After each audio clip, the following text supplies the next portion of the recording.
Right. Right. Somebody asked me that once, though, why do British people always say right and then like slap their knees and get up? And I said, it's just an interjection. It's just something that they do. You go, right, and then Yeah. gotta get up and do the Yeah. thing. Yeah.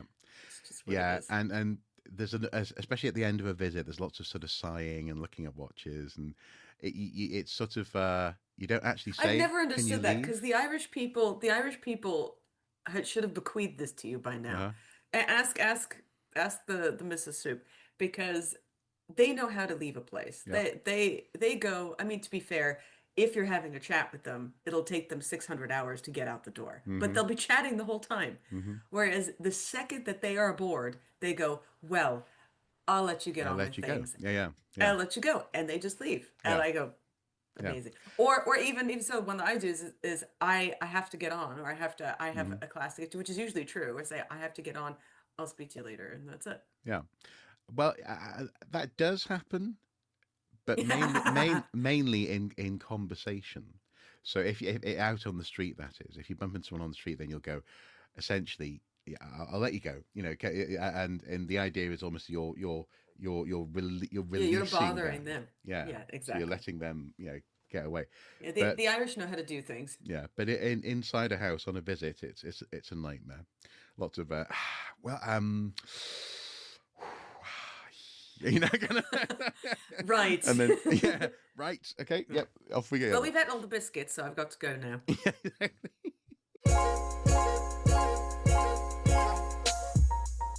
Hello, everyone at home. Welcome to Archaeoscoop. This is the show. Where we look at news from archaeology, history, and the cultural sphere. Yeah, yeah, yeah. It's the Again, Mark didn't hold up a cue card. It's just he no. looks at me and he goes, "Do the thing," and I go, Do the "Oh, okay, thing. okay." Yeah, exactly. And it's the song that the people need to hear. That's It is the song of my people. exactly. And this week, I believe it's your turn to go first. I was just about to say, I believe it's your turn to go first, but I know that there's somebody out there who's been listening every week and has been tallying, and I do think it is my turn to go first. It is However, I'm not a vindictive person. okay. You you could go first if you really wanted to, but I know my stories are better. And so this week we have So go on. Yeah. mine are at least more positive, but this Okay. week we have a very interesting discovery, Hmm. which you will guess may or may not be fake.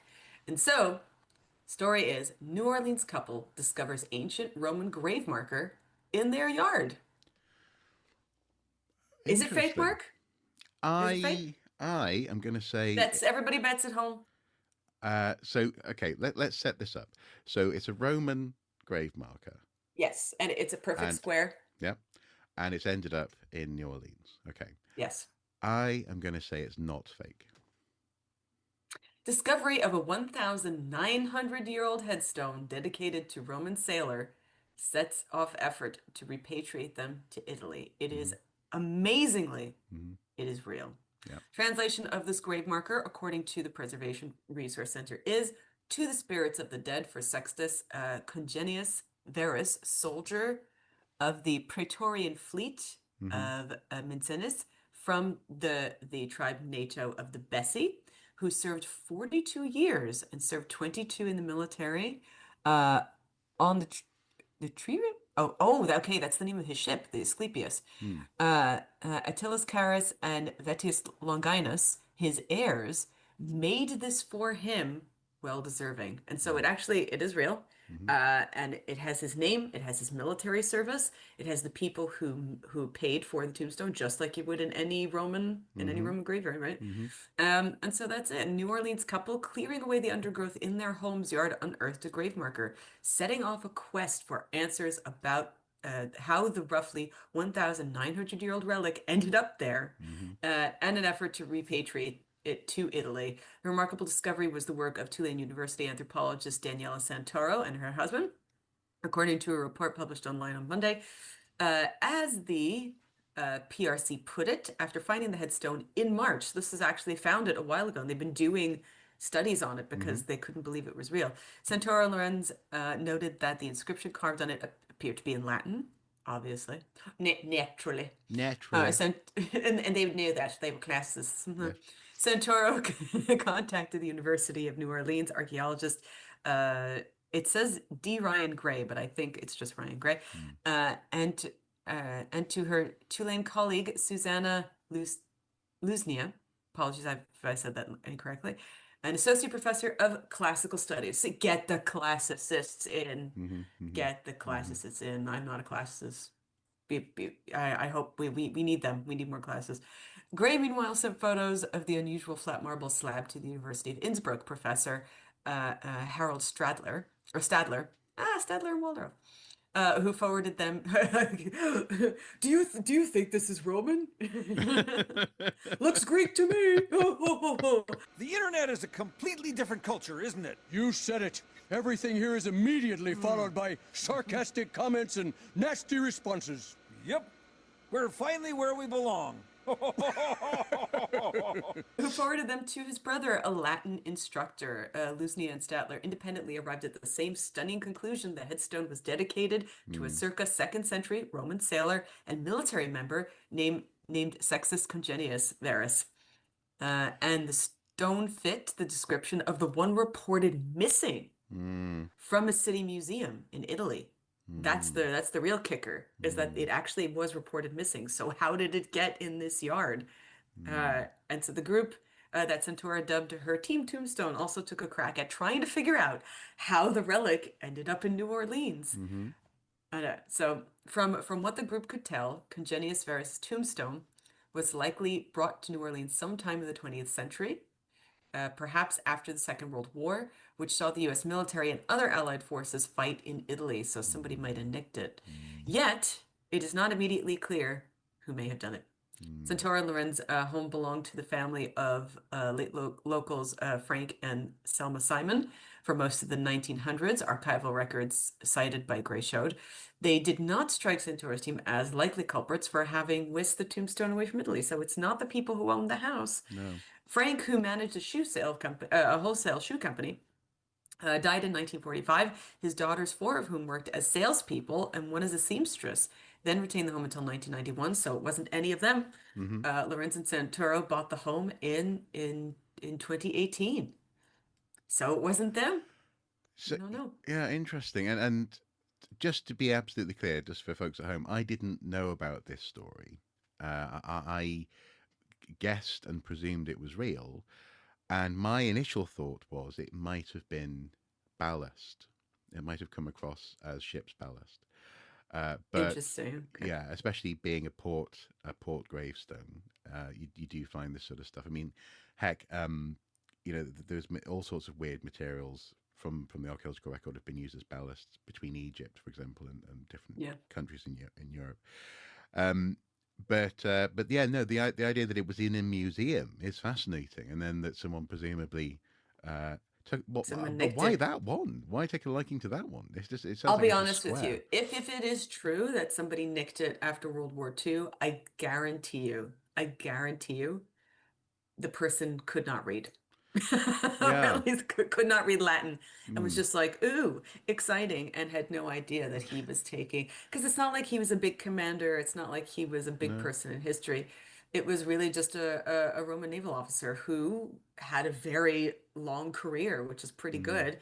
And then his kids Well, his heir, or his issue. his heirs, yeah. His heirs, sorry, Yeah, yes, his yeah. heirs. We don't know if it was his No. children, but Well, his heirs made this, and then that was it. yeah, and that's actually something that that's also quite interesting about the Roman family setup is that, and it's sort of hinted at in, of all places, Gladiator, when you have, and actually a classicist pointed this out to me, so I'm not just speculating. He actually, Don't you know, Mark? yeah, he pointed out that that actually the conversation between Marcus Aurelius and the general Gaius, no, what's his name? Decimus Meridius. My name is Maximus Decimus Meridius. And yet it's I went off that, and the second that they announced the second one, I went, no, we're done. Father tried murdered. I will have my vengeance. But anyway, when they have that conversation, his his empowering of him to and saying, you know, I will empower you to that effect after I die, Yeah. would have been within there was some very strong inheritance and adoption laws in the Roman world, and often it would be the case that if you were a wastrel, then you may be disinherited, and it wouldn't be as simple as just monetarily. You could actually be essentially disowned from a family legally. Yeah. Which is the greatest thing ever, kids, because let me tell you, your Christmases are so peaceful. Yeah. Yeah. Unless you also meet, you know, family can be the people that you meet along the way. You can meet some lovely people, but in this instance, of course, they wouldn't be celebrating Christmas. They'd be celebrating Saturnalia. No, Mark, because and here it comes. Here's just the Victorian bait. gif. No, the idea that Romans did not, that they only celebrated Saturnalia and not Christmas, is completely false. Yeah. Saturnalia, first of all, was at a different time in the month. It was around the 17th. Oh,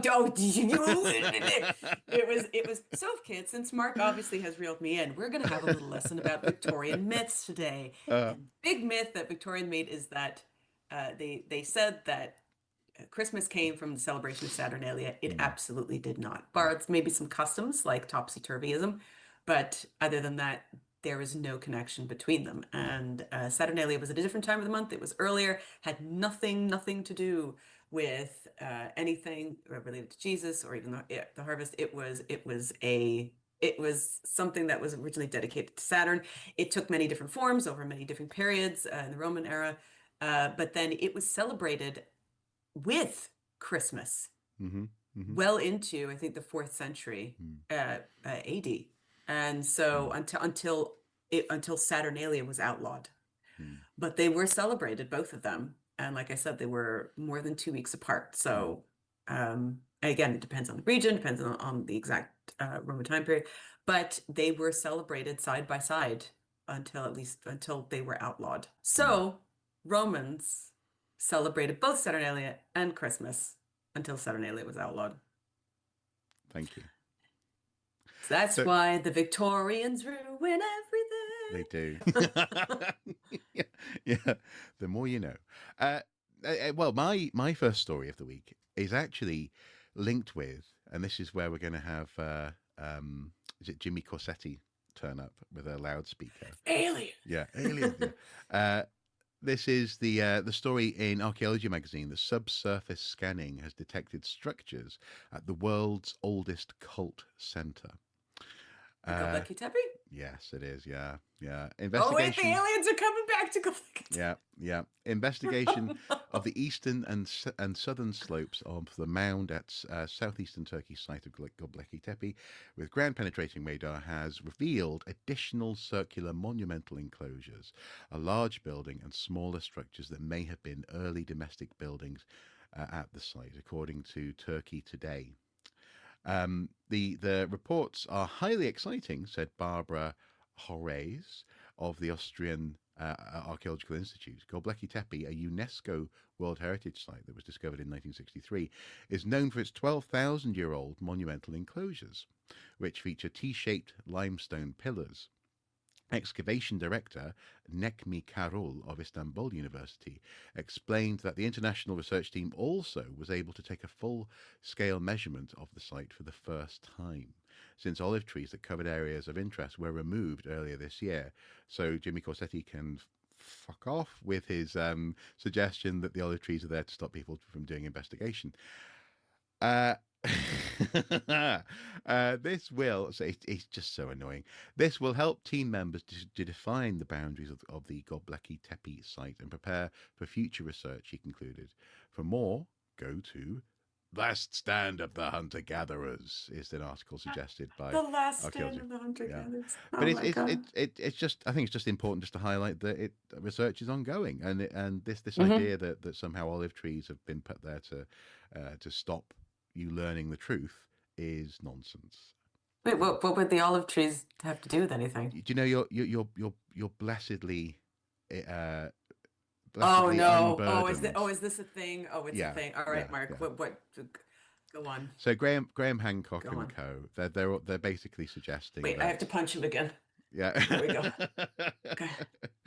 Graham Hancock and co. are suggesting that, or have been suggesting that, in this instance, olive trees are being planted in order to halt investigation of the site because too much forbidden knowledge might be uncovered, and that there was a criminal or nigh on criminal lack of curiosity about Göbekli Tepe. It's I nonsense. think there's plenty of curiosity about it. Yes, yeah. It's like saying people aren't curious about Stonehenge. It's like, for goodness sake. I wish people would be less curious about Stonehenge. Yeah, that'd be amazing. But in this instance, absolutely, investigation is going forward, and it's really good actually that they're taking advantage now of the fact that the trees are no longer there. So good on the team, and long may research continue. I'm just all right, Mark. I'm baffled. Yeah, baffled. I'm just baffled that people would think olive trees have anything to do with. I think It's such a random thing to fixate on. yeah, but that's what these guys do, isn't it? That's what they do. I don't know what I don't know what the nutters come up with. They're busy making tinfoil hats in their living rooms. I don't know. But speaking speaking of conspiracies, here's a good one for you, Mark. Okay, Here's a good Green Man conspiracy. Uh-huh. I say this because the face is pretty. It has no foliage things around it, but I have seen people saying, "Oh, it must be a green." It is not a green man. Okay. And so here it is, part of the cool finds for Smithsonian Magazine. Archaeology student discovers carefully carved stone head, not a green man, at Viking settlement in Scotland's Orkney Islands. Found on the island of Rousay, the red sandstone artifact adds to the layered history of an archaeological site in the Scottish archipelago. And it's quite big. So for those who are watching, it's about this big in my hands. It's to take both your hands and put it like that. And it is actually a very well carved face. And I don't know if it's an ear down here. The man looks like he has ears on his chin. But the face is actually quite expressive, and he has a very pronounced brow on like one side of his head. It's kind of like what would happen if the Green Man lost all of his foliage and became Quasimodo. An intricately carved head made of red sandstone has been found on one of Scotland's Orkney Islands, featuring a broken nose. Well, I think that's not very fair to say. What if his nose was actually like that? Closed eyes and wavy hair. The artifact was unearthed during a dig at the site of the 12th century Viking chieftain settlement. That's an interesting phrase. Mark, can we say that it's Viking if it's 12th century? It no. Like, no, So it's not. It's very much. People like the idea that the Viking stuff continues beyond a certain point, but It absolutely by does then, not. no. I mean, there would have been precedents on site for people of Norse direct migratory heritage and so on and so forth. But by then, it's essentially, well, actually, it's probably closer to being. You might be able to say it's Northern Atlantic, if not Norwegian. Actually, there are parts of Scotland that essentially go into and become part of of Norway. That's right. For a long Yeah, that's time. right. Yeah, I think until the 1500s. Yeah, I think so. Yeah. But yeah, Vikings, no. Yeah, I can hear Howard, our friend Dr. Howard Williams, like if you have coming going, "You're not a Viking, mate." Not yet. Well, no, it's more colourful than that.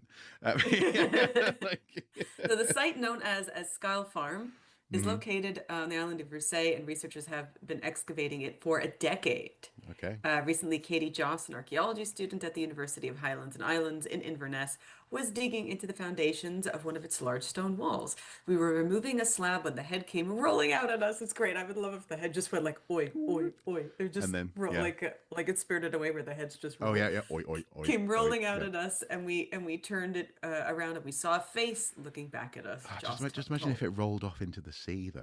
If you were close to Oh, the sea. I love that. If like it came and it went, You see it, "Hello," and then just left. bye, and then just plof, and you'd be like, oh, okay. Skull's farm's names come from the Old Norse word skalli, which means hall. Yeah. Farm is located in Westness, the southwestern region of Rousay, which is thought to have been home to Viking clan leader Sigurd of Westness in the 12th century. But was he Viking? Well, I, 12th century is no, no, very late. yeah, it is very late. The only reason why I'm going, well, is that for a lot of people, including even, for example, the Normans, they used the idea of not so much Vikings in the same way that people today go, "I'm a Viking," but they used the idea of power structures that had been inherited from jarlhoods and so on and so forth to legitimize their ongoing rule. So you could have said to him, possibly, Sigurd, uh, are you, tell me about your family? And he would have probably said, oh, well, we come from here and there, and my great great grandfather was this. But he would not have used that word. No, he wouldn't have used that word. No, exactly. No, no matter how much you want him to have leather and a ponytail, he's not going to do it. Yeah. If only they all had leather ponytail and tattoos. It's so annoying when they don't. What's your next time? Just this idea that you just time traveled, arrived in, and you're like, oh, they look like they're from the 1970s. Ugh, and just come Yeah, back. I think they would be very, very disappointed to find out it's not like the Viking show. I mean, obviously, the way that the fantasy aspect of the Vikings costume, it never happened. They were very colorful, very plain clothed. Yeah, sure, they had braids, but they didn't have like shaved heads and tattoos on their faces and all that kind of thing. No, it's a very cool look, but it just didn't happen. No, yeah. My second story is from BBC Future, which I presume has to be said something along the lines of "Future" with the echo in the background. A digital dark age is the question that they're tackling. This is a technology story. People who are rescuing forgotten knowledge trapped on old floppy disks. Yeah, floppy disks. Which are disintegrating, right? Because Yeah. they disintegrate over time. Yeah. The subtitle here actually says here, from lectures by Stephen Hawking to the letters of British politician Neil Kinnock, it's a race against time to save historical treasures locked away on old floppy disks. This is a story from Cambridge University Library, where some of the world's most treasured documents can be found deep in their archives. There are letters from Sir Isaac Newton, notebooks belonging to Charles Darwin, rare Islamic texts, and the Nash papyrus, fragments of a sheet from 200 BC containing the Ten Wow. Commandments written in Hebrew. And these are... Oh, I could write that for you. That's no big deal. Bubby energy. These rare and often unique manuscripts are safely stored in climate-controlled environments while staff tenderly care for them and bathe them in milk. And to prevent the delicate pages... I'd love that. Yeah. Crumbling and obviously the ink and stuff from fading away. Also, often in the case of some ancient text, ink itself can actually be chemically unstable, if not downright acidic. So there's lots of stuff to think about. But when the library received 113 boxes of papers and mementos from the office of physicist Stephen Hawking, it found itself with an unusual challenge. Tucked alongside the letters and photographs and thousands of pages relating to Hawking's work on theoretical physics were items now not commonly seen in modern offices. Floppy disks.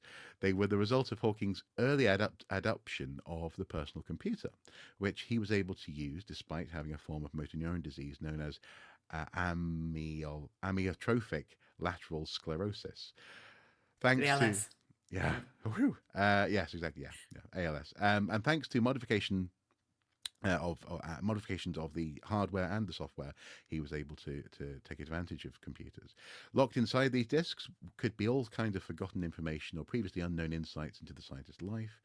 And the archivist's mind was boggled, apparently. Not baffled, boggled.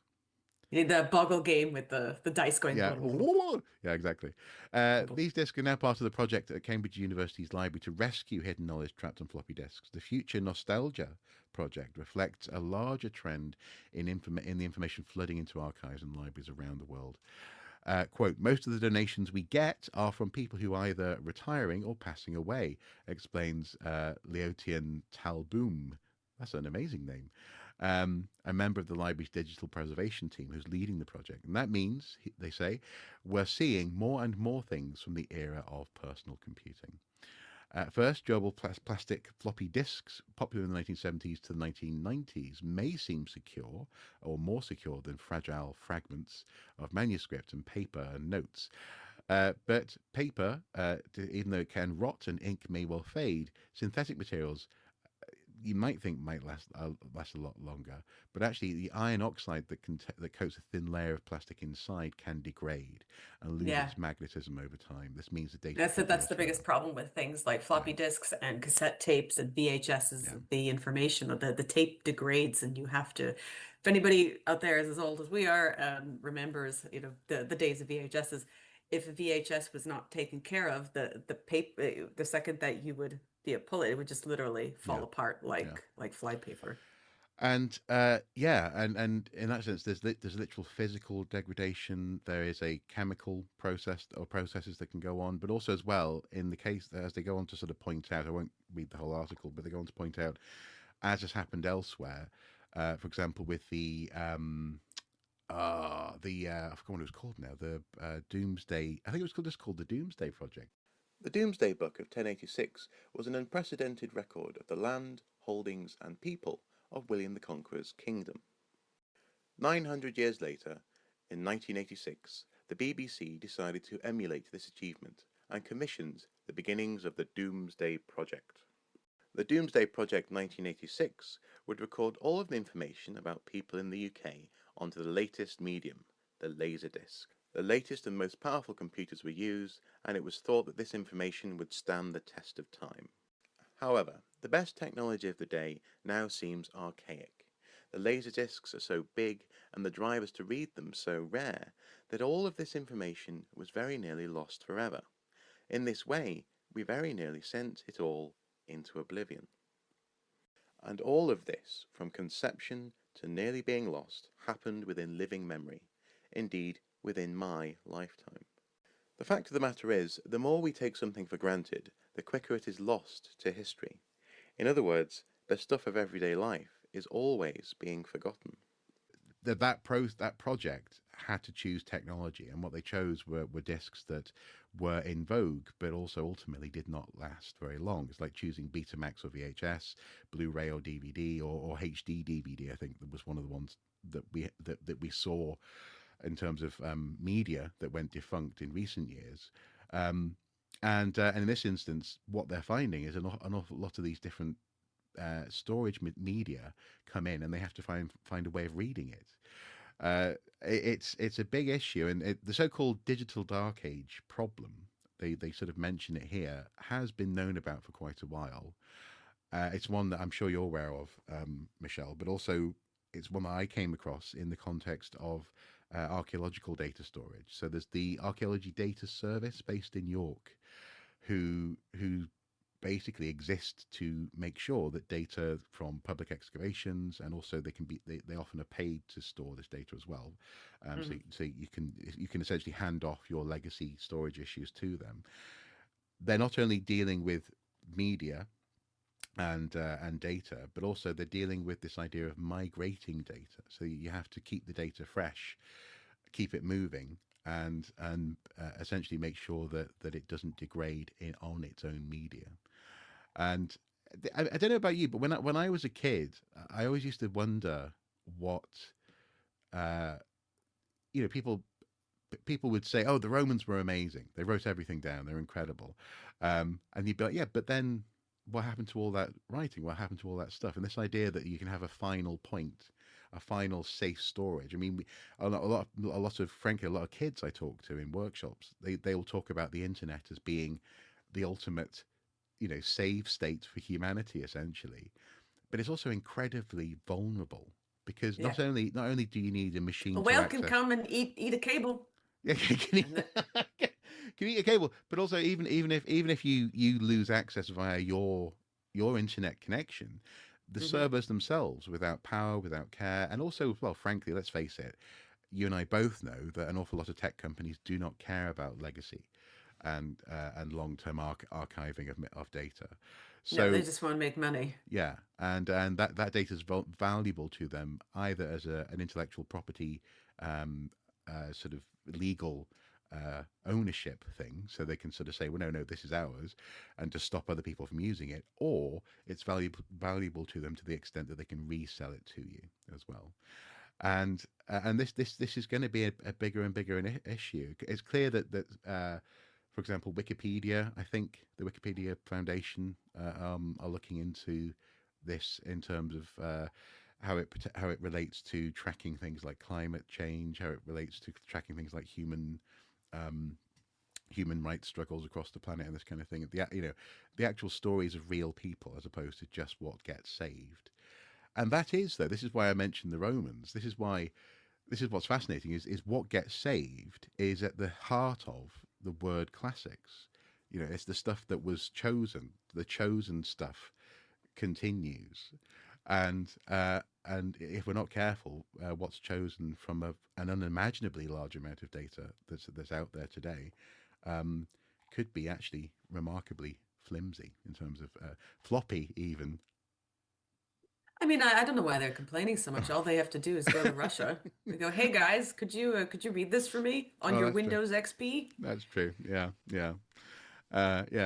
Hey, no, I'm not going to do a bad Russian accent. I draw the line now. I'm not going to do it. But yeah, do you have any bonus stories for us this week then?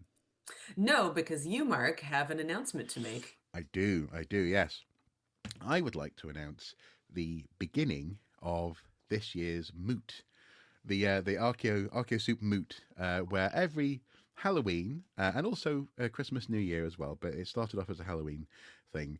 We have a writing competition, and the idea is that you are invited to write a story, which will be read in a live stream by myself, and typically it has a theme and it has a word count.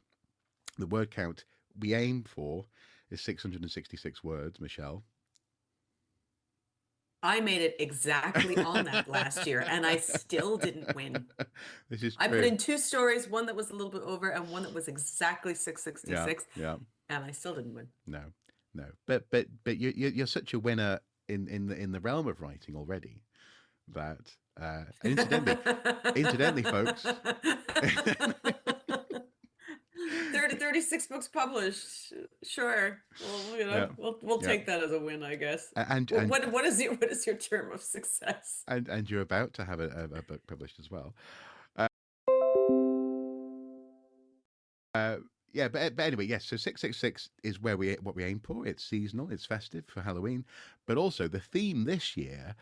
I've gone with, and this has just come about. I've been inspired by things happening in my day-to-day life.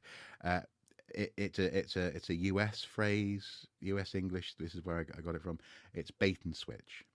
So the idea that something turns up as one thing, maybe even is sold to you, as it were, or the concept is given to you as one thing, and then it's swapped out perhaps at the last second, and somebody loses out in that scenario.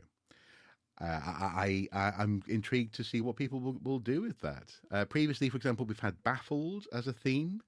Baffled, I think, was it last year's theme? I think where this idea, Yes. obviously, within archaeological news, the word baffled is often used. But I'm curious about this idea of essentially transformation, but also with that kind of, devious angle to it. Could be fun. So I guess the only thing that remains really is a deadline. And looking at it, this year, Halloween 31st is on a Friday. So maybe if we make the deadline the Tuesday of that week. So let's go for the 28th of October. If you Not the Tuesday, the Tuesday. The Tuesday, yes. Tuesday. Tuesday, we'll go for that. And if you can email your stories in to Archaeosoap.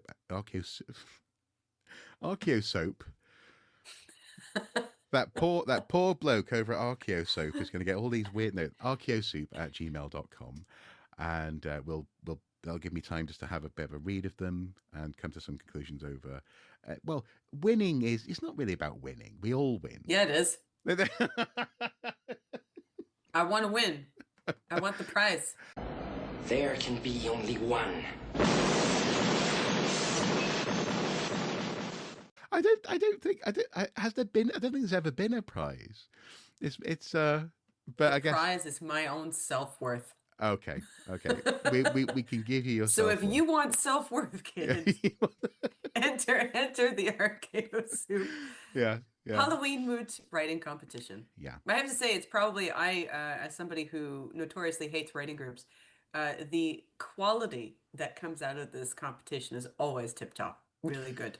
Yeah, and I never quite know how many entries we're going to get, but sometimes someone will sort of pop in who follows Archaeoscoop in not just on the YouTube channel but in other forms, and we'll just have an idea and want to submit a story.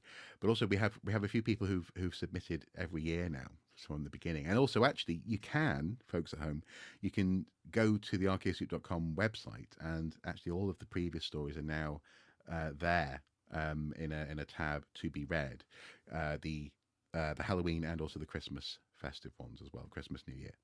So yeah, I enjoy this. It's one of the things that I look forward to at this time of year. That and of course decorating my office, and I'm looking forward to seeing where this goes. Yeah, bait and switch.